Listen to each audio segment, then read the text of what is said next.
Welcome back to another episode of Fitness to Influence. I am Sarah Dussault, your host. This is a solo episode, and I was really excited to bring this episode to you because I wanted to talk about the difference between what I'm doing now in my 40s versus what I did in my 20s and 30s, why it no longer works for me, and what I did to adjust my fitness, my nutrition, my rest, my sleep, all that stuff, and also a little bit how the industry has changed, whether that's a perception of body image in the fitness world or the influencer world or even the magazines. So let's dive into today's episode where you guys are going to get a ton of valuable information about little tweaks that you should be making if you've started to notice that what used to work no longer does.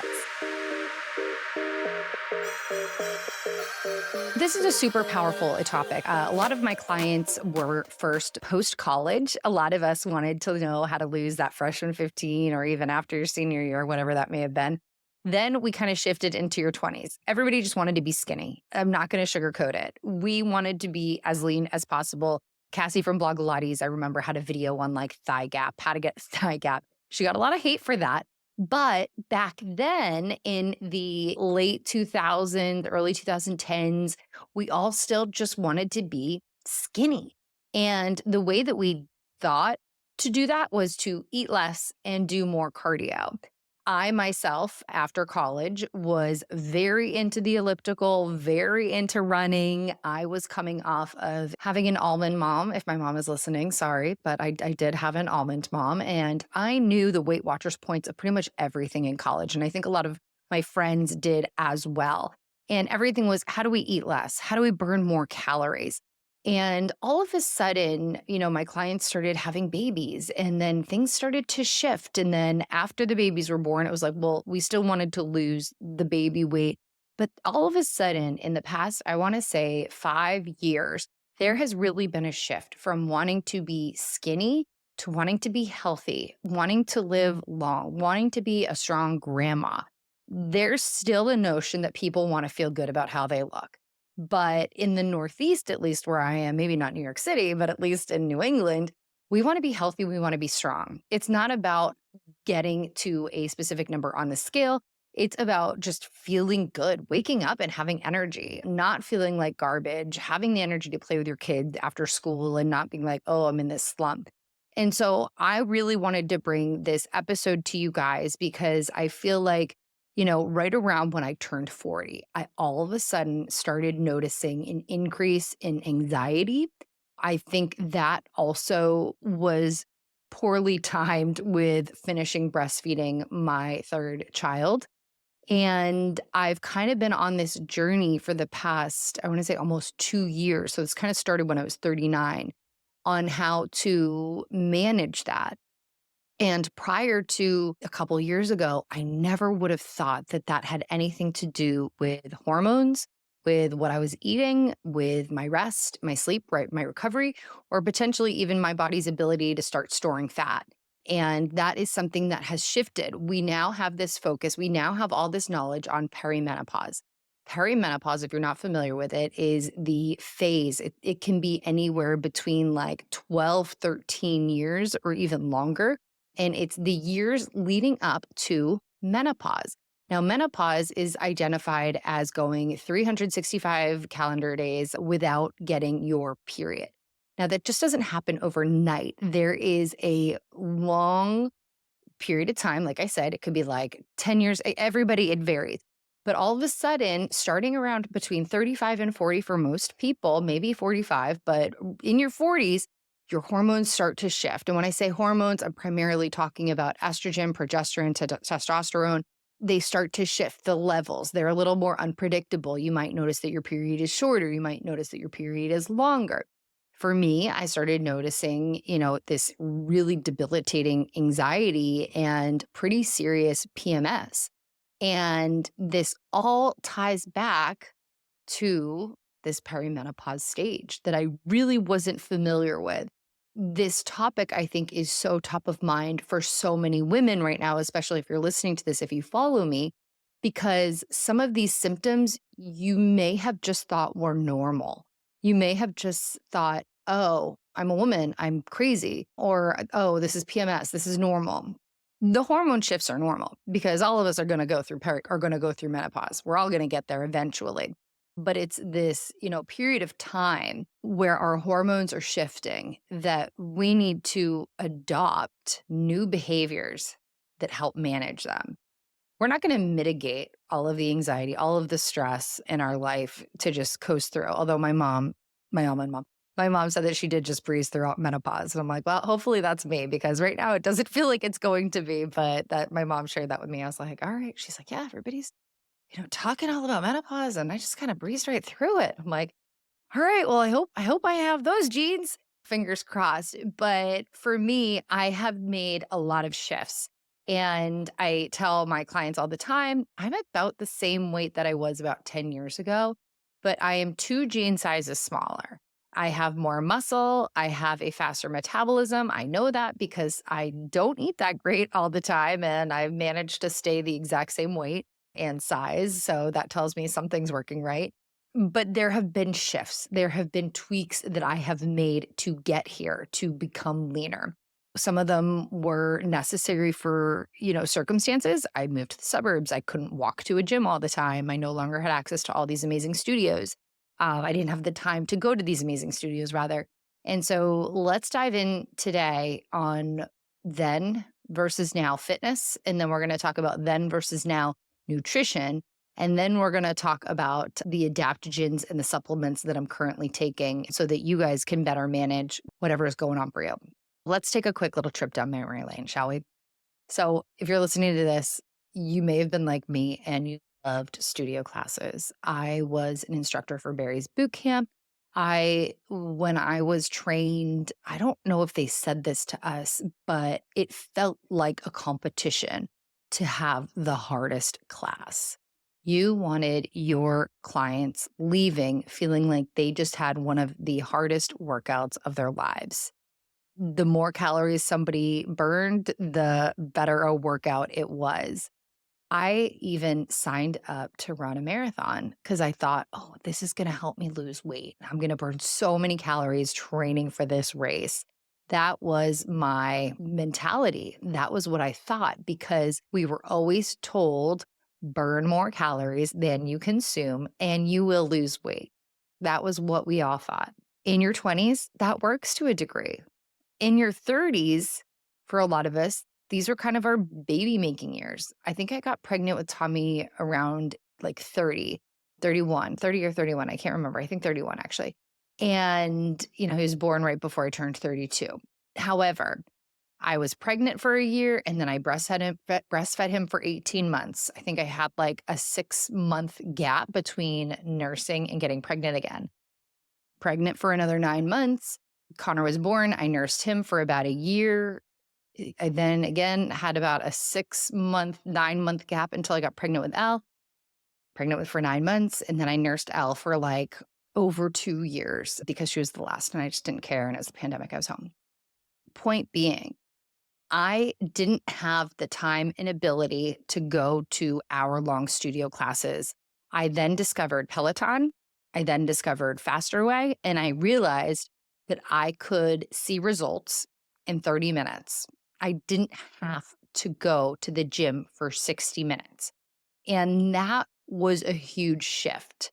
I still have clients now who come to me and they're like, I just feel like I need cardio at every workout. And I say, well, if that was working for you, why are you coming to me now? Here's what happens. Essentially, you need to properly fuel your workouts. And this is where a lot of people fail when it comes to these boot camps and soul cycles. You are simply running on empty. Your body stores the energy that it has. It needs that fuel. It doesn't know when it's going to get fed again. You're inflamed. Your body needs a rest. You are constantly pushing it to its limit. And as a result, your stress levels go up. Your body holds on to that body fat. When you're young, you have a better response to stress. And so it doesn't really affect you. But then as you get older, add in the breastfeeding hormones, add in the perimenopausal hormone fluctuation, and little doses of stress here and there start to add up. So now, if you are in this perimenopausal phase, what do you need to do? What do you need to shift? Number one, you need to get out of that mentality that burning more calories means that you are going to get to, a specific number on the scale. We need to shift that mindset. We're not talking about mindset right now, but you need to shift that mindset. You need to start focusing on intentional strength training, whether that's lifting or you love to do Pilates. You don't need cardio during every workout for it to be effective. Get rid of the idea, the notion that calories burned equal a good workout. A good workout depends on what your goals are, right? If you're training for a marathon, your goal is to maybe run a certain pace, hit a certain distance. If your goal is to literally just lose weight, then yes, there's a little bit of a combination. You need a little bit of cardio some days a week, but then you need to start building lean muscle. That muscle is going to help elevate your metabolism. If it's just to maintain your muscle mass, maybe we are just doing something like Pilates. I still encourage heavy lifting, but point is you don't have to necessarily have cardio. In your 40s, you really should be banking and building muscle. We naturally lose muscle as we age. When you lose muscle, your metabolism gets slower. You become less steady on your feet. Think about grandparents who fall because they lack muscle for balance and coordination. All of a sudden, you fall, you break a hip, you're in a wheelchair. Your muscle deteriorates even more. And then you're immobile, and then your quality of life goes down. It gets really hard to build muscle as we get older. So during your 40s, this is your time when you finally have realized that you need to put on muscle. You need to build muscle. And this is going to be honestly, 40s, 50s, golden decades. You still got, I shouldn't say still got, you have energy. Go lift the weights. Hopefully you don't have an injury that prevents you from doing this. Start building your muscle now. There are so many health benefits to having muscle, having more lean muscle. This is not the time to just focus on cardio. However, when we hit 40, we also have to focus on making sure that we are resting and that we have a little bit of mobility.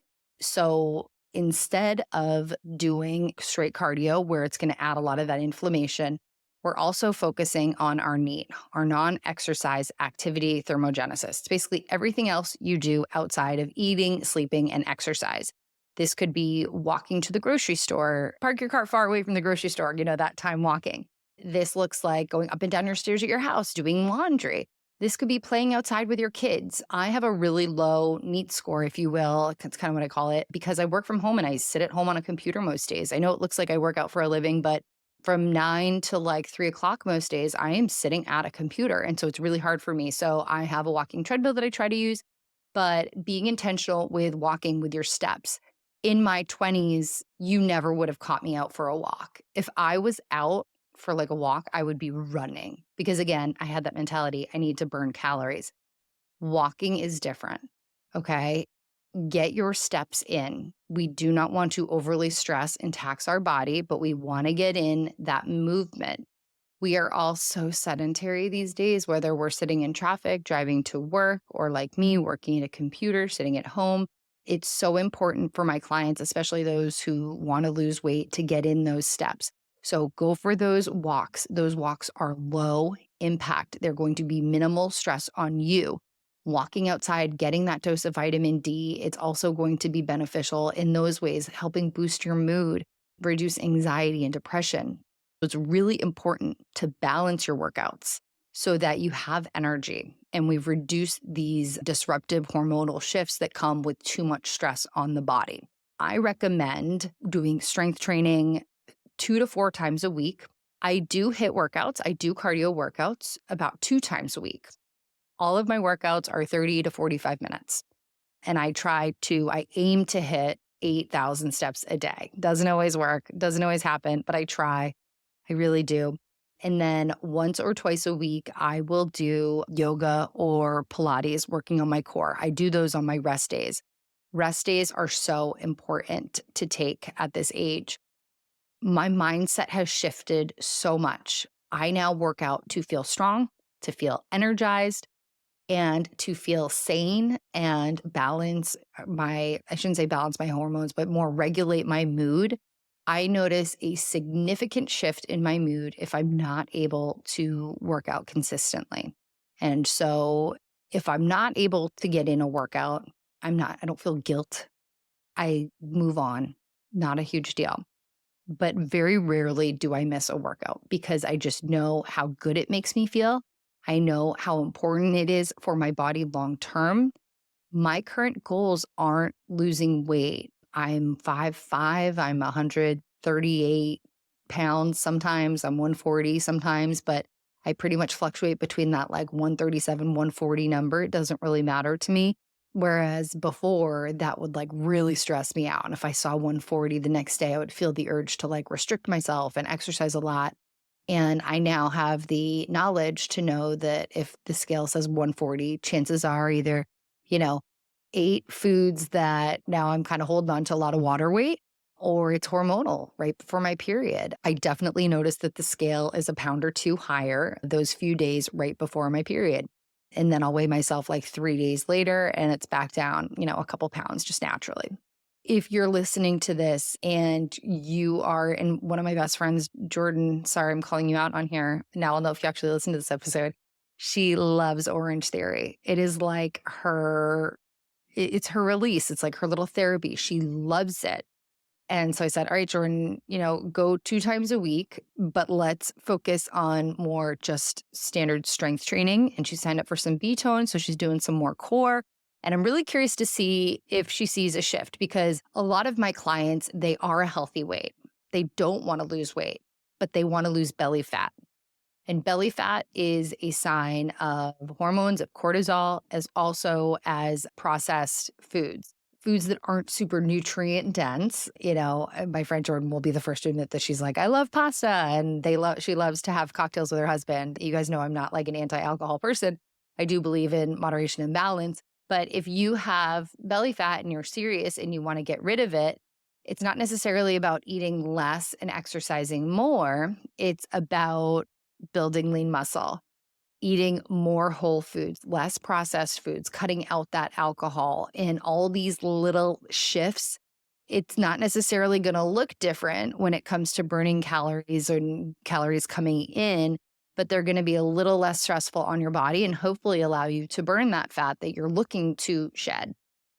Let's move on quickly to nutrition. In my 20s, I used to do these crash diets before I would have photo shoots. If you're a new listener, I was one of the very first popular YouTubers. I used to fly out to LA almost every single month for different shoots with brands. And I would, not every month, but about every year, I would have like one big shoot. Like I shot like a 6-pack abs video and I would crash diet. Now, I would cut out gluten and dairy and alcohol. Those were the big 3, but I would also try to eat like 1,200 calories. I would eat really low carb. And I was a hangry biatch pretty much, all the time. I have this one very vivid, specific story that Nick will tell you. I had lost all this weight for this big shoot that we did. And then we went to Nashville. And I remember loving how I looked in the pictures in Nashville because I was like super lean. I was super restrictive. And then we went out, of course we were drinking, and then we wanted pizza. And I can't even remember what it was, but like there was deep dish pizza being brought to the hotel. And I was like, I can't eat deep dish pizza. It's going to make me gain all that weight back. And I had this like meltdown. I don't like now talking about it, it feels like I was like a completely different person because I eat a lot of pizza right now in my life. And I'm probably 8 pounds heavier. But I just remember being so restrictive that eating pizza made me essentially go into this. I'm going to lose everything I've ever worked for. It was so vilified. But, I don't remember because I'd been drinking. Like I fell asleep. I don't know if I even ate the deep dish pizza, but and I think to be honest, I wanted like thin crust. I think that was like what I was upset about. And I thought like deep dish was like the devil. Or maybe I wanted something that like was not as processed. But I'm sharing this because I was just very extreme. And as soon as the shoot was over, most of the time, the weight would come back. It just wasn't sustainable for me. And I was very reluctant to move to LA because I thought that I'd have pressure on me to look as lean as I did during those shoots all the time. And I was like, I don't know how I'm going to maintain that without essentially developing an eating disorder. And so that was a big reason why I never wanted to move to LA was because I just had these unrealistic standards and goals and ideals, and I just couldn't stay at 130 pounds. It just wasn't fun. I couldn't drink. I couldn't eat dessert. I couldn't have pizza nights, or at least that's what I thought. And transitioned to getting pregnant with Tommy. I cut out all artificial sweetener. I was like addicted to gum because if I ever craved something sweet, instead of eating something sweet, I would have a piece of gum, right? And so I was flooding my body with essentially it was probably sucralose at the time. I didn't eat Splenda, but I still did gum, and that was sucralose, which is Splenda. And it just made me crave more sugar and more sugar and more sugar. And so finally, when I got pregnant with Tommy, I cut all that and because I didn't want my baby getting artificial sugar. And I just kind of started eating as what Nick would say is real food. I would eat nachos as a meal. I was all of a sudden in tune with my body. I knew when I was hungry and I knew when I was full and I could stop. Whereas prior to, my brain was just always filled with food noise, just like always thinking about food. Like, what is my next meal? What am I going to eat? Like, Nick would sometimes like forget to eat. He'd be like, oh, I wasn't hungry. I didn't eat all day. And I'd be like, oh, like all I did today was think about food, my next meal, what I was going to make, what I shouldn't eat in the fridge. And so finally, when I was pregnant, a lot of my food noise went away. And I remember being really nervous after Tommy was born if it was going to come back. And it didn't. And that was good. But I still wasn't quite sure how to necessarily lose the baby weight without reverting back to my old habits. Tommy, it probably took me the longest to get back because that was before I became a fitness and nutrition coach with Faster Way and discovered tracking macros. So tracking macros was something that I feared in my 20s because I thought that it would make it restrictive. I thought that it would make me have an eating disorder. I was wrong. Like full stop, I was wrong. Macros, tracking them and figuring out my target macros made me realize how I was under eating. I was under fueling my body, and that I looked back actually at some blood work tests that I had done. And when I was running a marathon, my thyroid was garbage. It was slow. It was not functioning optimally. And the reason for that was probably because I was doing too much. I was working at Barry's, I was training for a marathon, and I definitely wasn't eating enough. I was never resting and I wasn't eating enough. And my body was probably just in this like weird fight or flight mode where it was just holding on to everything, being like, what is going on? Why are you doing this to me? And so when I discovered tracking macros, I realized I needed to eat a lot more protein. I realized I needed to eat more calories in general, specifically in the form of protein and carbohydrates. Fat wasn't my problem. I loved to snack on nuts. I had no issue with that. But I wasn't eating enough carbohydrates and I also wasn't eating enough protein. So now, as a 40-year-old woman, I feel the best. I have the most energy when I eat about 30% of my calories from protein, about 40% of my calories most days from carbohydrates, and 30% from fats.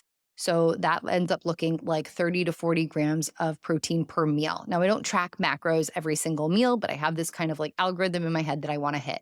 I want to hit 30 to 40 grams of protein at each meal. That's about, 4 to 6 ounces of protein. Carbohydrates, it's usually 1 to 1.5 cups of carbohydrates, whether that's, like quinoa or a mix of like fruit, brown rice, stuff like that. And then fats is about, 10 to 20 grams of fat per meal. That's like a tablespoon of olive oil or like a half an avocado. The reason why I love to eat this way is that it helps manage my hormonal health with stabilized energy. The reason why sometimes we have these hormone issues is that we don't eat enough, and then it causes more cortisol. When it comes to balancing progesterone and estrogen, we want to flood our bodies with as much whole food nutrition as we can. We're not going to be able to stop the perimenopausal hormonal shift, but we can manage some of the symptoms by eating real whole foods. That's what's so important. By eating real whole foods, we're going to be getting a balance of different probiotics naturally. We are hopefully going to reduce bloating, and we're just going to feel better. When it comes to gut health, as a perimenopausal woman, I am pretty religious about taking a probiotic. Sometimes I do AG1, and sometimes I will just do probiotic capsules. I can link to those below in the show notes. Those, to me, having good gut health is super important. Your gut is also known as the second brain. And if you eat a highly processed diet, sometimes this can cause forms of anxiety and depression. So, as a perimenopausal woman who has anxiety, it's important to not eat overly processed foods because I want to balance my mood. Now, as soon as you clear those out, this shift happens immediately. It doesn't take a very long time. So it's really important to focus on reducing the processed foods that you're eating as a perimenopausal woman for a variety of reasons. You want to get those micronutrients, all the different vitamins, but you also want to be helping improve and boost your mood because that is one of the most susceptible things when we have these hormonal shifts that naturally occur in perimenopause. If you are a mom and you work, it can be really difficult to eat balanced meals. I know. So rely on shortcuts. I buy pre-chopped veggies at Whole Foods all the time. I will buy pre-cooked protein. I will stock up on cans of tuna. I always have tuna in the house. It's a really easy protein to have. I will stock my freezer with good, fast weeknight meals. I'll get some cauliflower gnocchi. I'll get some chicken sausage, have some broccoli and pesto. Bam, quick, easy meal. Sheet pan meals, roast up veggies, put some chicken on there, have, a bag of frozen rice that takes 3 minutes to cook. Use that air fryer. You could do a meal delivery service. I love meal delivery services. They are expensive though, so I don't use them regularly. But planning, preparing, having these meals readily available is going to make it easier to help you hit these goals. Let's move on to adaptogens and supplements. In my 20s and 30s, I didn't take a lot of supplements. Maybe I took a multivitamin. That was about it. And then maybe when I got pregnant, I started taking prenatal vitamins. We relied on caffeine, I think, to help us have energy. We didn't think about, vitamin D. It was more like, oh, give me another sugar-free Red Bull. At least in my 20s. 30s changed a little bit more. 30s were more like, let's rely on the caffeine and the prenatals. I now take more supplements than I ever have, but I really credit it with balancing my mood. I really do. I really focus on either, I think I said this earlier, I will take AG1 or I will take a variety of things. And I kind of, go in between what I do in the morning. The reason why I do this is because I want the additional support with magnesium. I love ashwagandha. I believe that everybody needs a probiotic. And then I also supplement with omega-3s. So currently my routine is, like I said, I either do AG1 or I do creatine with BCAAs or the faster way hydration. And I do that in the morning before my workout. And I kind of drink that during my workout. After I have my lunch as a little sweet treat, I love these Wonder Day gummies that have ashwagandha, reishi for stress and energy. They have some other different adaptogens in them, but those are kind of the two. Rhodiola is another one that I'll take often as well. These help with hormone support. Ashwagandha, there are studies that it's almost like it blunts your body's response to stress. So I always use this example of caffeine before a workout. It's like if you drink a cup of coffee before you work out, you're able to work out harder longer with a like a less perceived discomfort. Does that make sense? So if you don't have caffeine on a scale of 1 to 10, you might feel like you're an 8. And if you have caffeine, you might feel like you're at a 7. So you can push yourself that much harder if you wanted to. Similar to ashwagandha with stress, when you take it regularly, when you encounter a stressful situation, your body responds to it not as on high alert because if you have that ashwagandha going. So I have swapped my nightly glass of wine. That has been a big thing. I still do drink. I probably drink about once a week now versus like 4 nights a week 5 years ago. But I've swapped that for these different types of adaptogen. And I'll either have them in powders and I'll put them with almond milk and I'll do like a latte, or I will just have them in gummy form. But these are almost always ashwagandha based, L-theanine, and then magnesium. If there is not magnesium in them, I will almost always have a cup of Calm. Again, I'll put these in the show notes before I go to bed. Now, I notice a huge difference between when I take Calm and I don't. When I don't, I find I wake up in the middle of the night and my brain is racing and I really struggle to go back to sleep. When I take Calm, that happens much less. Now, I don't know if it in fact is the magnesium, but I have made this part of my routine. And if I don't do it, I am convinced I always wake up and I regret it. If you have things like low blood pressure, you definitely want to talk to your doctor before starting any new supplement routine. But my go-to supplements right now are absolutely creatine. That is going to help with your mood. That is also going to help you put on muscle, bank your muscle. I have a huge long blog post on creatine. I could do an entire podcast on creatine, but it's one of my favorite supplements that I take right now. As I said, omega-3s for brain health, super important. I also like omega-3s when it comes to research for people who have ADHD, which is what I have. And then I also love the ashwagandha, rhodiola, reishi, L-theanine as well, and magnesium. Did I get all of them? I'm not a huge collagen person, and I didn't include protein powder when I just said all those. So like I said, sometimes I will just take the AG1 and the magnesium and the omega-3s at night, and I do add vitamin D to the AG1. Or I will take a probiotic as well as sometimes I'll just take like a woman's over 40 multivitamin. I kind of like mix things up. I go in the flow. What am I feeling? What do I need? But I am regularly taking the adaptogens, the magnesium, the omega-3s, and the probiotics. And the last thing that I want to share on this topic is that just the mindset shift, going from burning as many calories as we can to be as lean as we can to kind of into a healthy headspace of doing the best you can, focusing on progress over perfection. The goal is to be banking our muscle. The goal is to live long and healthy and have energy and to just have a good relationship with our body and have self-confidence. I have some clients that want to get down to these like lean weights still. And, sometimes your body doesn't want to go where you want it to go.